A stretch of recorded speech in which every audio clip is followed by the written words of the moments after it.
Yo mga idol, musta? Mandirigma Sports TV nga pala. Ating pag-usapan, Barangay Ginebra, Mikey Williams, confirm na sa Ginebra at Scotty may inamin aalis na nga ba sa upunan ng Barangay Ginebra. Pero bago mo nga yan, kung bago pala sa aking channel, huwag mong kalimutan subscribe at click ang notification bell para like kang updated sa tiniti sa pagpunta natin. So talagang maiiba na nga ba ang magiging sistema ng ating Barangay Ginebra ngayong season mga idol. Mukhang kailangan pa rin ang kupunan ng bagong guard tulad nga kay Scotty. Parang manibago nga ngayong season ng ating liga. Talagang pagsisikapan pa rin ni Coach Tim na mapalakas ang magiging puwersa ng ating Barangay Ginebra. Naging impact na nga ba sa pagkatalo ng Barangay Ginebra sa nagdaang season? Talagang isa pa rin ang Jinkings sa interesadong kunin ang nasabing player ay walang iba kundi si Mikey Williams. Masasabing good news pa rin ang magiging balita para sa lahat. Mas lalo pang interesado si Coach Tim dahil magaling rin sa opensiba ang nasabing player na si Mikey Williams. Sa naging bawat laro nga ni Mikey Williams mga idol, makapagtala pa rin ng triple-double sa field kung saan maganda nga ang kanyang ilalaro sa bawat season. Maraming kupunan rin ang nagka-interesado sa nasabing player na si Mikey Williams.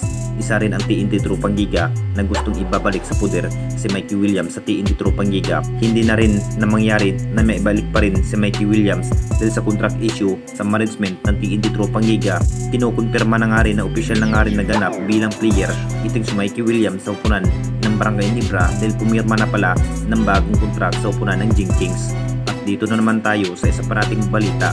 Scotty may inamin aalis na nga ba sa upunan ng Barangay Ginebra. Alam na natin lahat mga idol, unting-unting nawasak na nga rin ang magiging lineup ng Barangay Ginebra dahil sa pagkatalo nga sa nagdaang season. Ito na nga ba ang dahilan kung bakit maiiba ang maging bawat player at coming season ng ating liga? Masasabing magandang adjustment na nga ba ang magiging sinyalis dahil magbabago nga ang magiging player? Marami pa rin nagsasabi mga idol, aalis na nga ba ang nasabing player ito si Scotty sa upunan ng Barangay Ginebra na parang napahina na rin ito si Scotty ang magiging puwersa ng Barangay Ginebra. Kailangan na nga ba papalitan ng bagong guard kung mai-improve na nga ba ang magiging lineup ng Jinkings? Nakita naman nating lahat sa bawat laro ni Scotty mga idol, lakas pa rin sa opensiba at magandang teamwork na nga rin ang kanyang nagiging kombinasyon sa ibang player tulad niya kay Japet.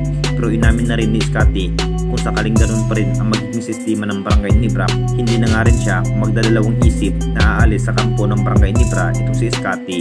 Ilang laban na nga rin, hindi na rin nabigyan ng magandang history noong naiiba ang naging player ng Barangay Ginebra. Anong masasabi ninyo mga idol tungkol sa ating video?